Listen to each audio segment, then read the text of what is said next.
You've heard these songs 1,000 times. Every riff, every chorus, every note feels burned into your memory. But here's the secret. What if the reason these records still sound impossible today has nothing to do with the musicians? It was the studio. In the 1970s, recording engineers weren't simply documenting performances. They were inventing sounds that shouldn't have been possible. They sliced magnetic tape together with razor blades. They hid microphones in impossible places. They built fake spaces, manipulated time, and pushed fragile analog machines far beyond the limits they were ever designed to survive. Every technical decision changed the way you experienced the music. Every illusion made the songs feel bigger, deeper, and more alive than reality itself. These aren't just classic rock hits. They're engineering masterpieces disguised as rock songs. Today, we're counting down 10 moments where the recording studio became the most powerful instrument in the band. 10. Low Rider by War. Here's something most people don't realize about one of the most recognizable grooves in music history. The cowbell on Low Rider wasn't recorded normally. It wasn't just mic'd up in a room. The band recorded at Far Out Studios, and producer Jerry Goldstein wanted a very specific feeling. He wanted a dry, claustrophobic sound to emphasize the bass, something that felt like it was playing right next to you on the pavement. So, they used a unique acoustic chamber technique, a multi-stage echo chamber, to give the rhythm section a street-level resonance. It's a subtle trick, but it changes everything about how the groove sits in your ears. And they didn't stop there. The rhythm guitar on that track uses a rare phase shifting process. For mid-70s R&B rock fusion, this was cutting edge. It proved that aesthetic choices that sounded almost lo-fi could completely dominate the top 10 airwaves. Sometimes the most complicated engineering is the kind that makes a song sound perfectly raw. 9. More Than a Feeling by Boston.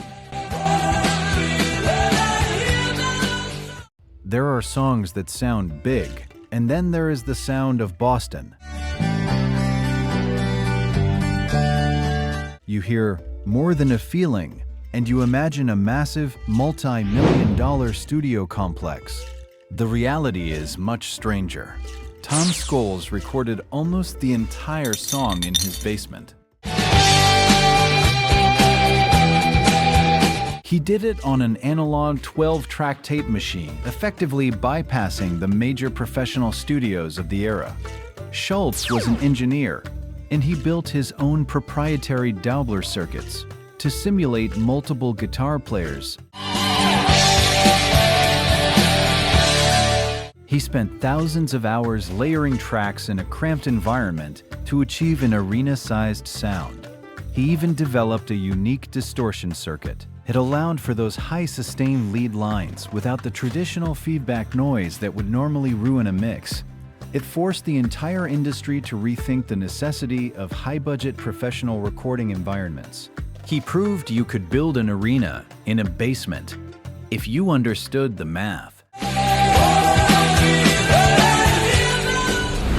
8. Riders on the Storm by The Doors. Riders on the storm. This song is famous for its atmosphere. The rain, the thunder. It feels like you are sitting in a car driving through the desert at midnight. But putting those sounds on a pop single was highly non-standard for radio in 1971. Bruce Botnick, the engineer, didn't just drop in a sound effect at the beginning and the end. He layered the storm sounds manually while the band played in a darkened studio, setting the mood for the entire performance. The rain is a constant presence, a musical element. Riders on the storm. To add to that feeling, Ray Manzarek's electric piano was run through a Leslie rotating speaker.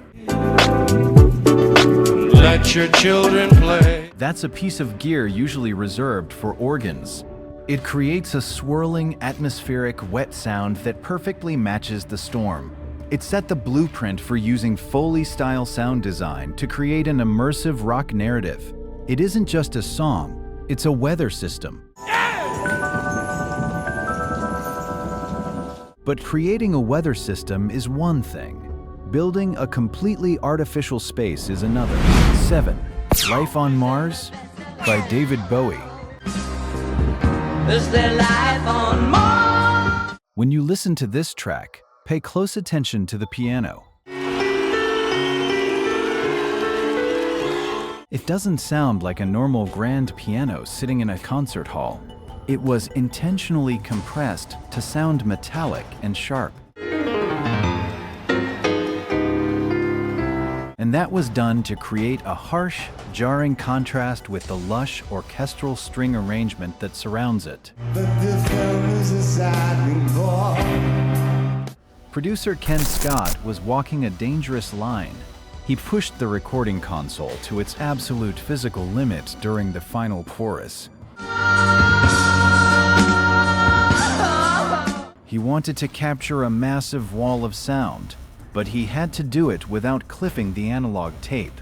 The technical precision required to ride that threshold is staggering. To make it work, they used early multi-channel panning. The piano was placed dead in the center of the mix. Meanwhile, the strings were pushed wide to the extreme edges of the stereo field. It created an artificial sense of immense space. It demonstrated that rock production could successfully borrow from classical orchestral recording techniques. Sometimes the most beautiful sounds are born from pushing machinery right to the edge of breaking. 6. Money by Pink Floyd. Here's what most people don't realize about this track. The rhythmic foundation wasn't played on a drum kit. It was built entirely from manually spliced tape loops of cash register sounds, tearing paper, and dropping coins. And this was all assembled before the band even recorded a single note of music. Roger Waters spent days physically cutting tape segments with a razor blade. He sat in the studio, joining them together by hand to ensure the complex 7/4 signature remained perfectly steady. Think about that for a second. Without digital screens or grid lines, he had to physically measure the tape with a ruler to calculate the exact timing of the beat. A 1/4 inch of tape meant a fraction of a second. It was the first time a rhythmic tape loop was used as the actual click track for a major rock single. It completely changed how non-musical elements could serve as the anchor for a composition. They didn't just record a song about commerce. They quite literally built the music out of the sounds of greed. 5. Dreams by Fleetwood Mac. They would come and they would go. Some songs hit you with a massive wall of sound, but others pull you into a very small private room. The entire structure of this track was built around a simple 2-chord progression that was looped for hours. The band was searching for a feeling. They captured a hypnotic quality that nearly didn't make the final cut of the album. But the real secret of the sound lies in the physical architecture of the studio itself. The band recorded in a room with very low ceilings and heavily damped walls. That specific environment gave the track an intimate, in-your-ear vocal presence that ultimately defined the entire Rumours record. What you had. You can hear the dry space around the singer. The drums were recorded with unusually close microphones to intentionally avoid any natural room echo. I see crystal vision. It created a dead, isolated sound that feels intensely modern even decades later. It redefined the intimacy of pop production, proving that you didn't need grand acoustics to make a massive hit. Sometimes the most powerful thing you can do is strip away all the air in the room, leaving nothing but the raw emotion. 4. Superstition by Stevie Wonder. What you hear right at the beginning of this track sounds like a heavy drum groove, but it's actually a clever deception. The rhythmic drive was created by combining a live drum kit with a Hohner clavinet.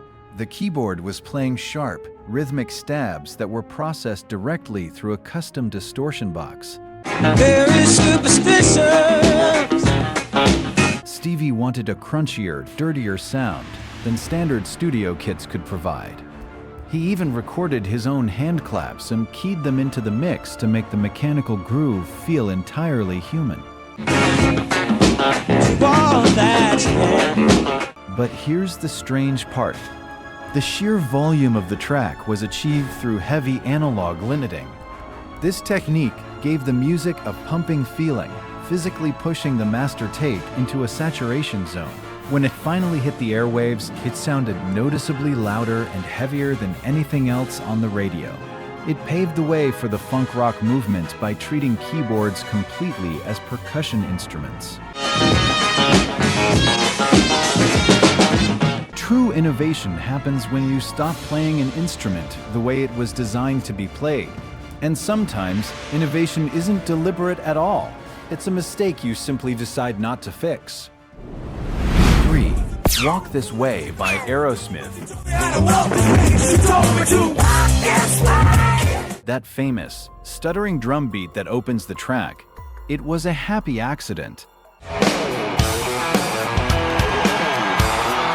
During the tracking of the initial groove, the tape deck slightly malfunctioned. The machine physically slipped. Most producers would have stopped the take, rewound the reel, and demanded a clean performance. But engineer Jay Messina was listening closely. He realized the mechanical delay added a unique, undeniable swing to the rhythm. He decided to keep it rather than fix the timing issue. Then they focused on space. The guitar tracks were recorded using 2 separate amplifiers, placed in entirely different parts of the live room. This allowed them to capture a natural slapback echo without relying on artificial delay units. The air between the microphones did all the work. It proved that small mechanical imperfections, if they feel musical, should always be preserved. Perfection is often sterile. It's the flaws that make a track breathe. 2. Goodbye Yellow Brick Road by Elton John. There is a soaring, almost ethereal quality to the vocal on this track that feels larger than a single human voice. When are you gonna come down? And that's because it is. The effect was achieved by layering 4 different versions of the vocal track, each recorded at a slightly different physical distance from the microphone. Producer Gus Dudgeon utilized this double tracking technique so aggressively that it forced the studio's limiters to work overtime. This constant compression created a signature breathy texture that sits right at the front of the mix. Beneath that massive vocal presence, the strings were recorded using a specialized ribbon microphone technique. This method naturally smoothed out the high-frequency harshness of the violin section, creating a warm, thick bed of sound. It quickly became the gold standard for lush rock production in the mid-70s. It shows us that true grandeur isn't just about volume. It's about carefully stacking delicate layers until they carry the physical weight of an orchestra. 1. Bohemian Rhapsody by Queen. Here is what most people don't realize about the most ambitious rock track ever committed to tape. The operatic middle section wasn't just a musical challenge to perform. It was a physical hazard to the recording medium itself. The band walked into the studio with a vision so massive. The technology of 1975 was fundamentally not designed to hold it. The song contains over 108 individual vocal overdubs. They layered harmony upon harmony, bouncing tracks down to make room for more voices.